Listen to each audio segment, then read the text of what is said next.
Welcome to our economics class. We're going to look at demand and elasticity. So in economics, we refer demand as quantity of a good or service that consumers are willing and are able to buy. So there are two key constituents of this definition. You want a particular good, but you should have one, the willingness to buy. Number two, you should have the ability. So demand is defined by these two characteristics: willingness and ability to purchase at a specific period in time, while holding or other factors constant. So we use the Latin word ceteris paribus, which means holding all other things constant. So demand actually represents an inverse or a negative relationship that exists between the price and the quantity. We mean inverse because as one variable is going up, the other variable is going down. So when the price of a good goes up, obviously buy less of that one because that is how the law of demand stipulates.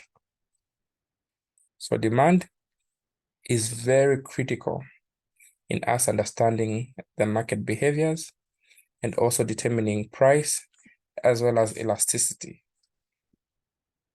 Now, there are several factors that affect demand, some of which we are going to now use to explain the concept of elasticity.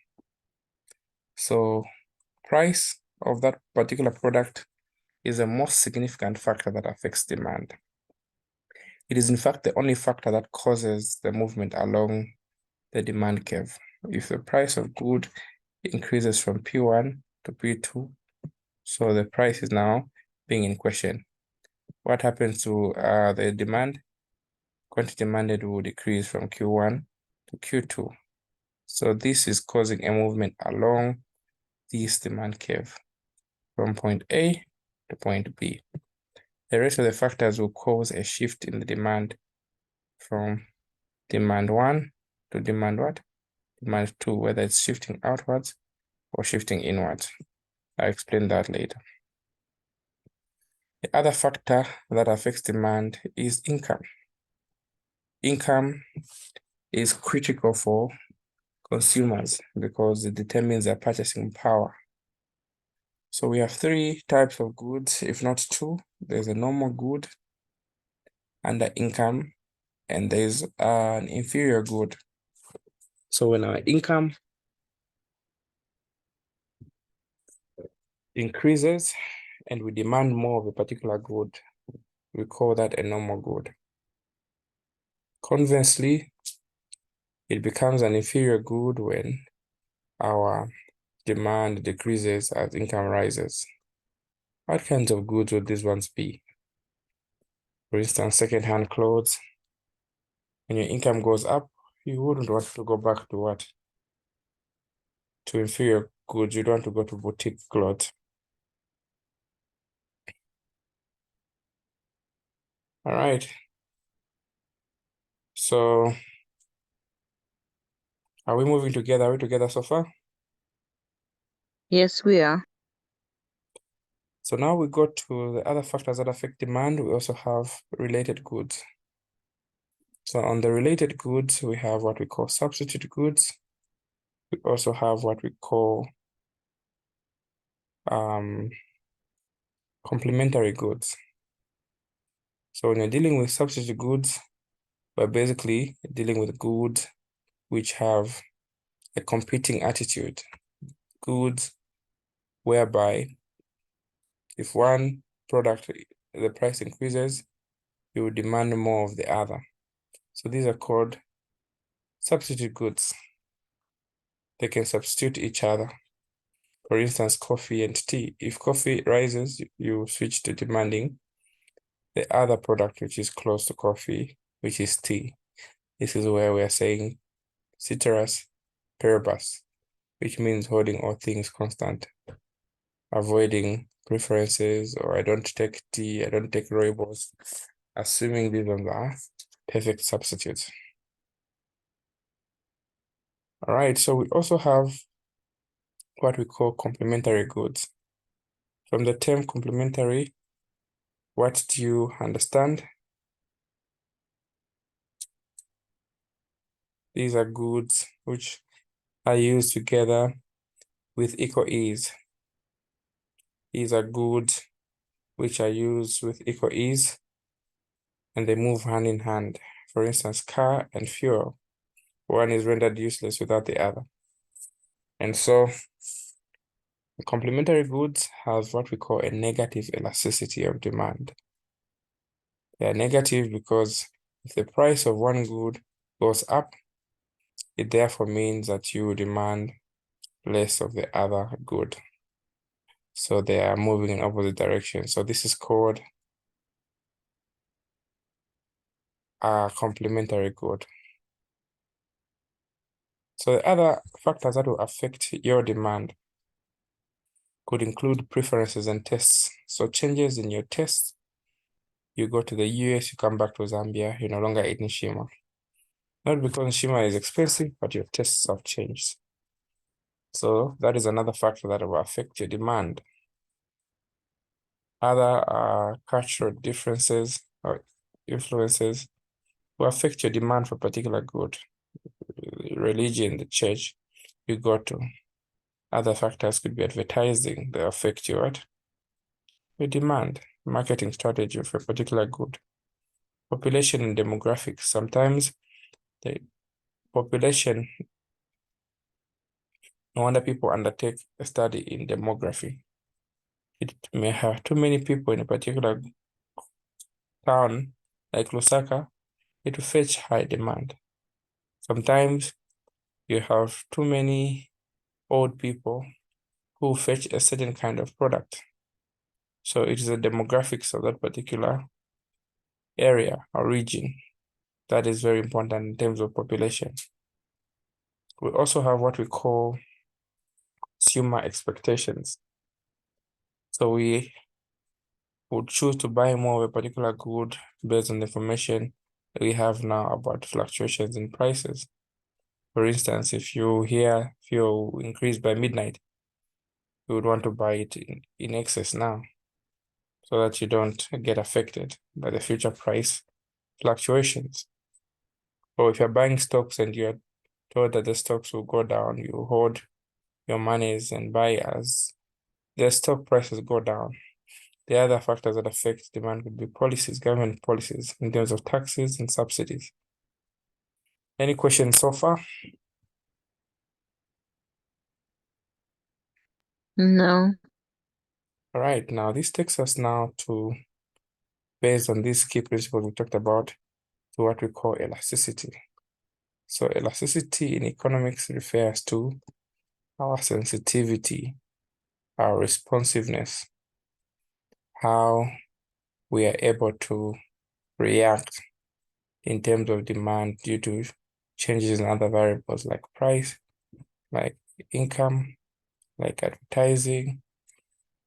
All right, so you hear ShopRite has reduced bread by 1/4, and they usually buy Pick n Pay. How do you react? That is what we call elasticity, sensitivity.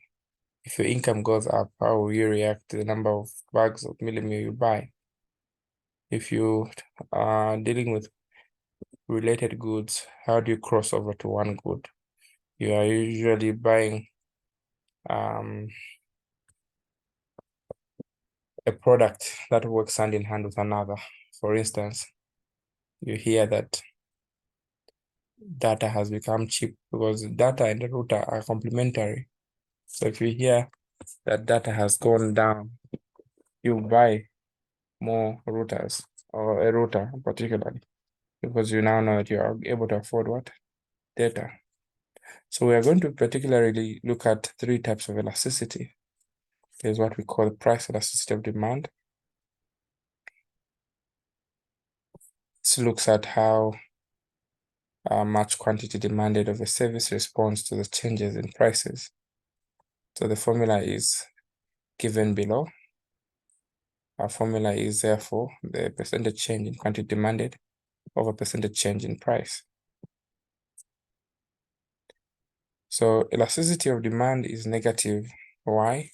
because we know that there's an inverse relationship. We always have a negative relationship in elasticity of demand. The higher the price, the lower the quantity demanded, and vice versa. The lower the price, the higher the quantity demanded. So elasticity of demand in this case is always what? A negative, sorry. So in this case, we have ranges within which we can comment elasticity. If it's greater than 1, you say it is elastic. If it's less than 1, it is inelastic. If it's equal to 1, it is unit elastic. So you must bear in mind the signs because people sometimes become too mathematical all of a sudden. So I'm using a number line like this one here. So I said elasticity of demand is negative. So this positive side, we're not going to look at it because this is elasticity of supply. So here between 0 and -1, these are starting with 0 point something. So this is inelastic. Whenever you hear -0.5, -0 point anything, it is what? Inelastic. All right. So if it's exactly 1, it is unit elastic. By unitary, it means the percentage increase in price will commensurate with the percentage decline in the quantity demanded. So if you increase price by 20% and you lose customers by 20%, it is 50-50, it's unit. It comes C, comes A. Then we have elastic, where the margin by which you increase your price is less than how much you lose your demand or quantity demanded. This is called elastic. So elastic demand, for instance, you increase your price maybe by 2%, then your demand just goes down by 10%. You need to be very sensitive. Okay. So are we together so far? Are we making understanding of whatever I am talking about?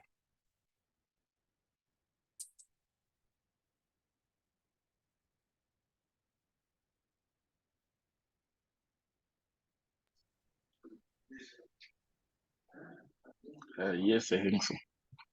Okay.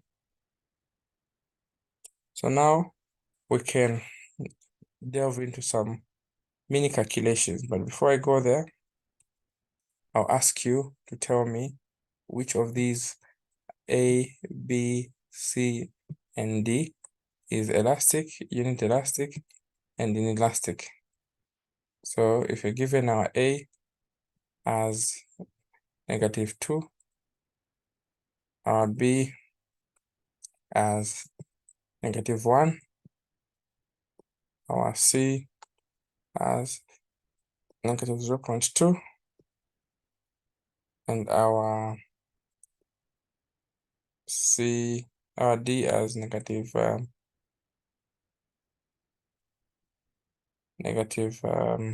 20. So which one is elastic, inelastic, and interelastic?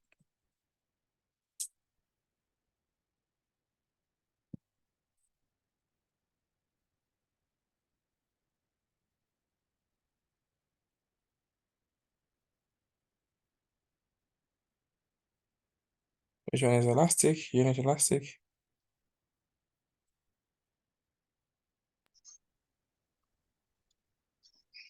I think A is elastic. A is elastic, correct? Then B should be unit elastic. B is unit elastic, correct?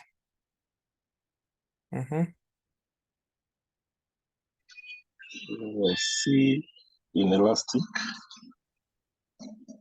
C is inelastic, correct? Then And D should be elastic as well.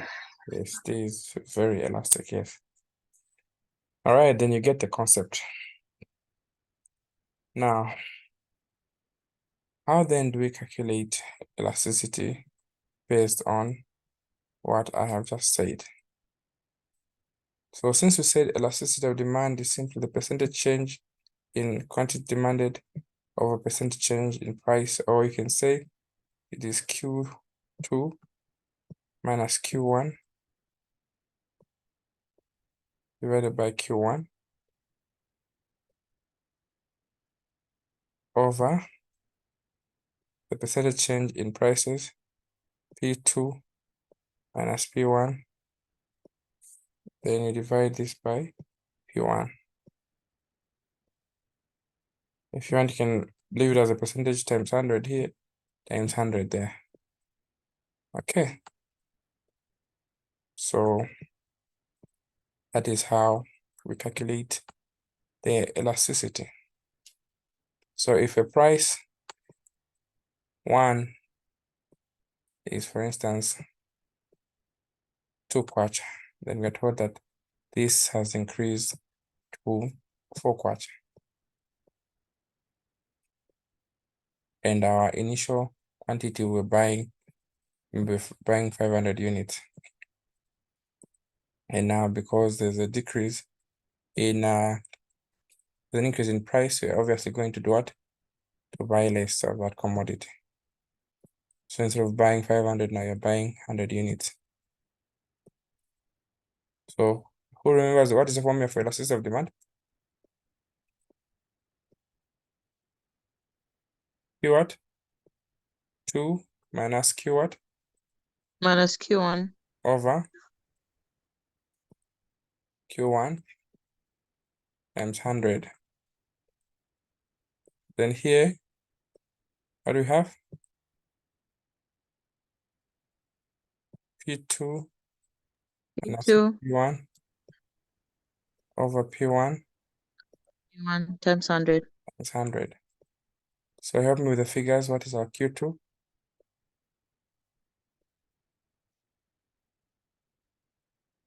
100 minus what? 500 over what? 500 times 100, isn't it? All together? Should it not be 500 minus 100? Yes, it is. I wanted to see whether you're following. So our Q2 is what? Is 100. Our Q1 is 500. No, actually, it's correct. And our Q1 is 500 times 100.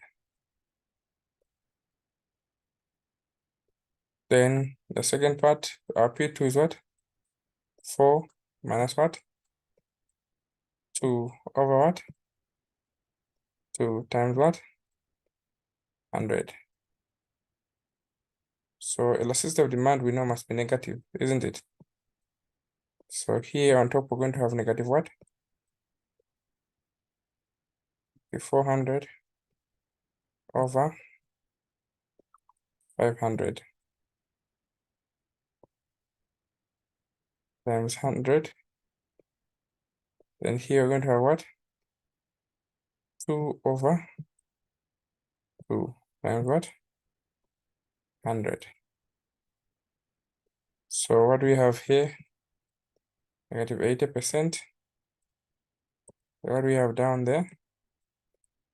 100%. When you divide this, negative 80% over 100%, what do we get? Negative 0.8. So what is our comment there? What kind of demand do we have there? Is it elastic? Is it inelastic? Or is it unit elastic?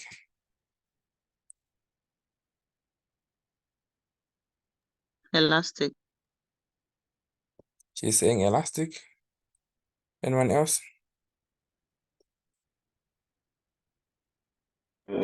Inelastic. It's saying inelastic. Why?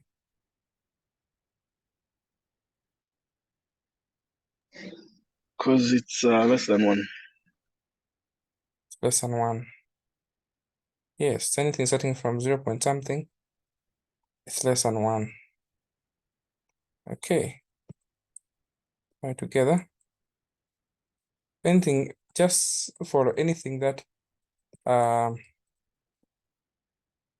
is starting from 0 point something is inelastic. Okay. Right together. So Yes, yes. I'll say I linked the elasticity of demand to also the factors that affect demand. I was mentioning that if you know the factors that affect demand, basically it will be easy for you to understand the factors that affect elasticity of what? Or elasticity generally. So what are the factors that affect elasticity? Let's go through them again. Number one, factors that affect elasticity of demand will include availability of substitutes. So if there are many close substitutes for a particular product, you easily switch. So if you're in a perfect market, for instance, and you know that tomato is 1 kwacha, and somebody decides to sell 1 kwacha 20 ngwe, you're not going to buy that because of a lot of close substitutes. So if there are close substitutes, napati salaula mahali hapo pakombo, you discover that a lot of people selling this, you are going to find the cheapest. But if there's the only person selling those goods, you have no option. All right. The next factor that affects elasticity is whether it's a necessity or a luxury. For necessities like food, medical services, education, these ones are kind of inelastic, meaning you have no option, you buy them, like it or not. In fact, the medical sector is one area that has made us vulnerable. Sometimes when you're sick, you not want to compare prices. Sometimes you just want to just buy. Okay. Are we together so far? Any questions?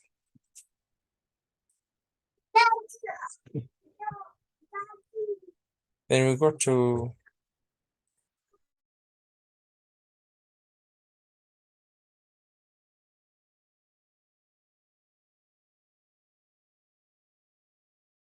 any questions?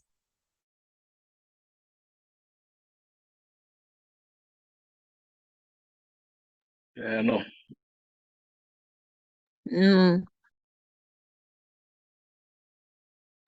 Okay, so the other factor that affects elasticity is the portion of income. All right, so if your income is low, in the peri-urban areas, they will really want to find value for money. So they will find the tomato 5 kwacha. Most people who are in high earning brackets will not even mind. They'll buy at a quick shop, but those ones whose proportion of income is small, they'll rather go where there's high purchasing power. Other factors that affect elasticity can vary with time. In the short term, consumers do not have an option. They will buy. It is what? Less elastic. So something has been introduced. The solar things as they came, we didn't have load shedding so much then. But over time, people want to get to adapt to alternative and cheaper ways of living life. Then also, the definition of the market can affect our elasticity. So if it's a narrow or broad product range, it will affect elasticity. For instance, demand for a specific brand can be less elastic than the demand for a general category. So there are certain specific brands that have a small range, you cannot find alternatives. So this is almost close to the first principle that we discussed. All right, so it is therefore very important to, as a manager, really know when best to increase prices or not affect prices, because being careless about that will affect the business as a whole. Sometimes when the demand is elastic, you could use it in a positive way by reducing prices even by 1 kwacha. You discover that you are going to allure a big market range. For instance, how that ShopRite is able to mess with our minds. 3/4 99 Ingwe, and the other shop is selling at 4/4. It's almost the same thing, but because you've seen a 3, you think you're saving. Of course, every penny counts. Also, the consumer habits and addictions will affect elasticity.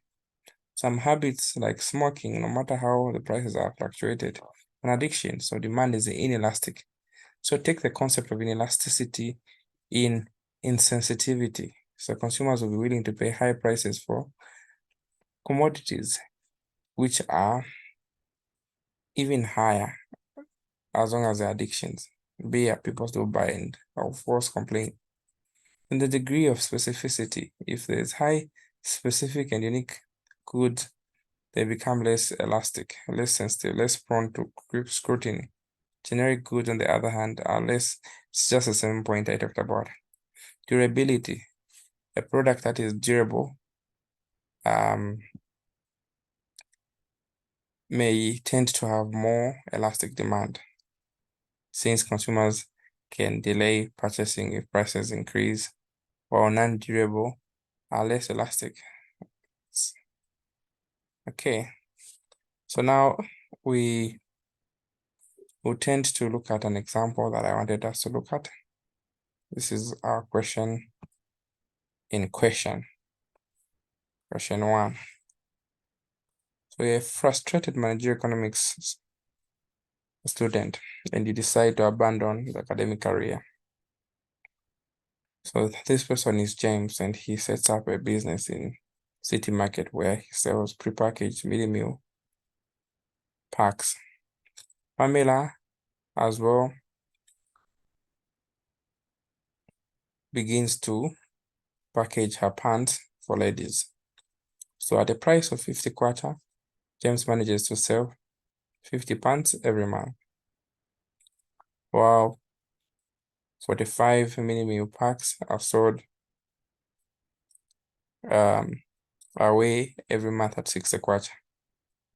His friend Walia takes advantage of this and seizes the opportunity to sell complimentary ladies' bras in James's shop, where at least 30 bras are sold away every month at 75/4 each.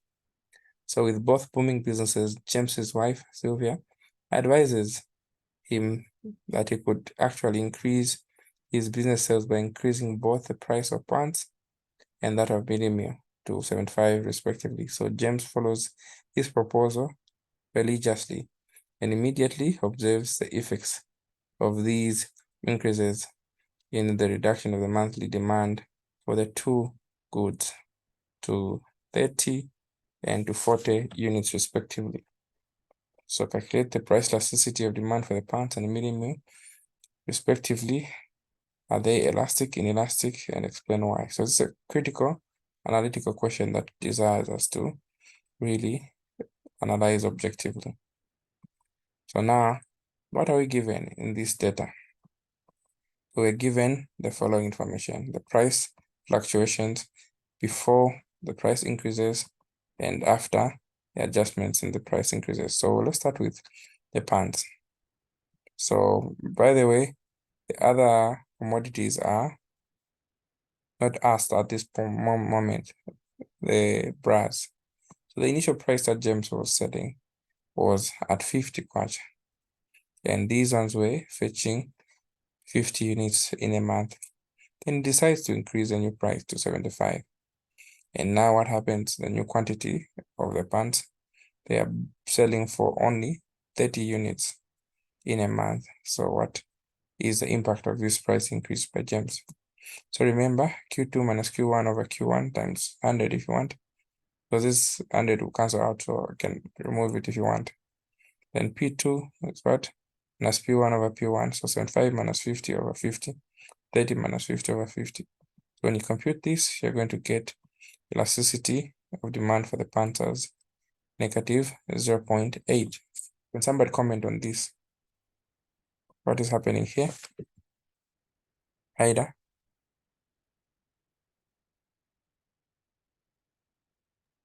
It is inelastic. Good. The demand is inelastic. All right. So this simply means the proportion by which he increased his prices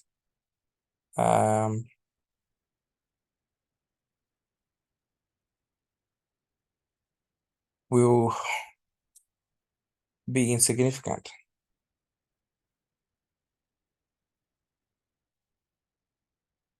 So it is inelastic. So meaning a 1% increase in price results in a negative 0.8% decrease in quantity demanded.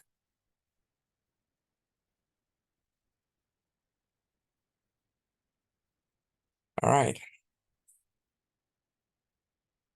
Are we together? Is that clear from what has been explained initially? Very clear. Okay. And let's go to the second part of the question. We were told to explain whether it's elastic or inelastic and why. So what is your comment? Is it elastic or inelastic? We've already explained this is inelastic. Why? Because the proportion by which the price was increased is less compared to the proportion by which the quantity decreased.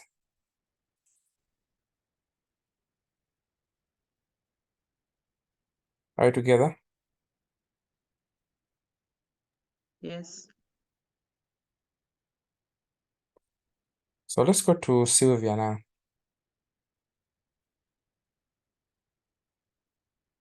So we, in this information that is cluster that I read, we'll discover that the millimule, which was at 60, selling at 45 units in a month, increased 75 across the board. Remember, we're now selling for 40 units in a month.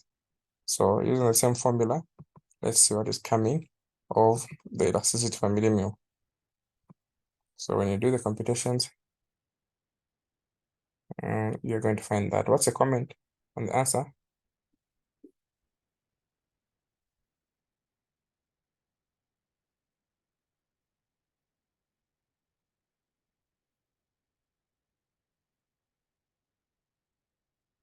It's also inelastic.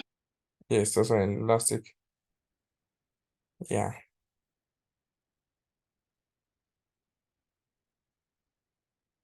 All right, so which one is more elastic? This one though is more elastic. So both products are less than 1. So the pants, we can say if we increase 1% price, it will result in a decrease in quantity for pants at negative 0.8%. So since the value is less than 1, you can say it is inelastic. Same with millimule.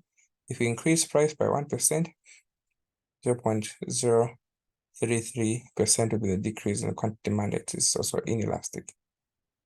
All right. So the next question that was being asked was, use the concept of elasticity and revenue to determine and justify whether it was worth increasing their prices in that context. Before I go to the answers, was it worth increasing the prices?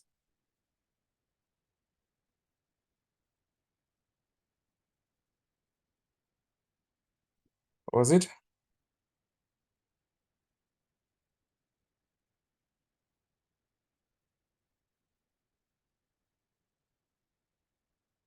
Was it worth increasing the prices?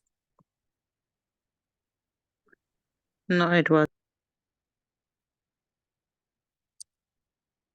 Anyone else?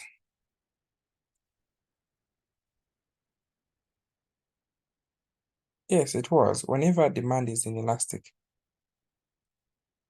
it means that the proportion by which you increase the prices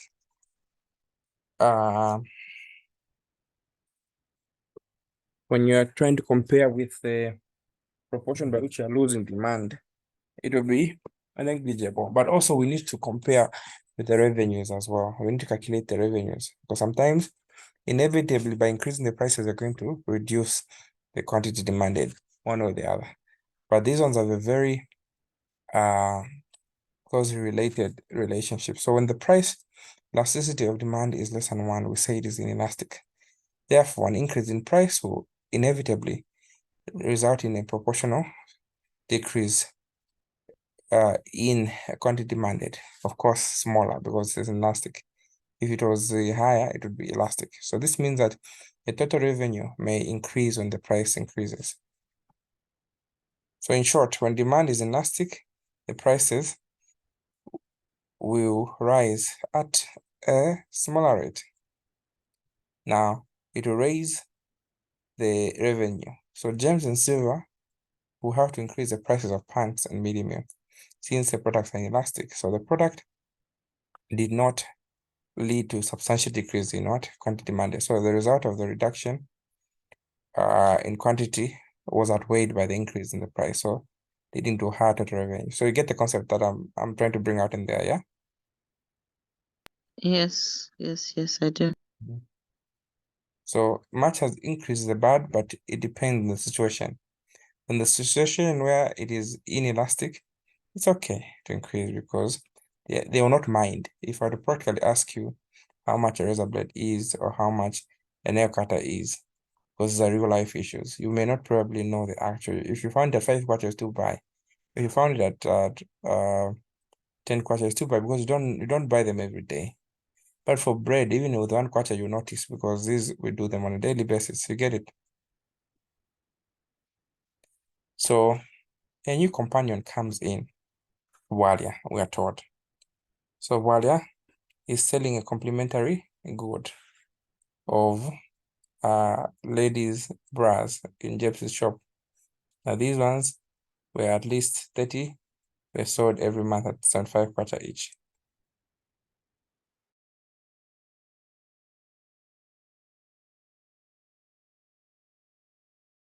So this is perhaps what caused them to increase at 75 as well. So this person who's coming in our office is selling at a high price. Why not unify the product?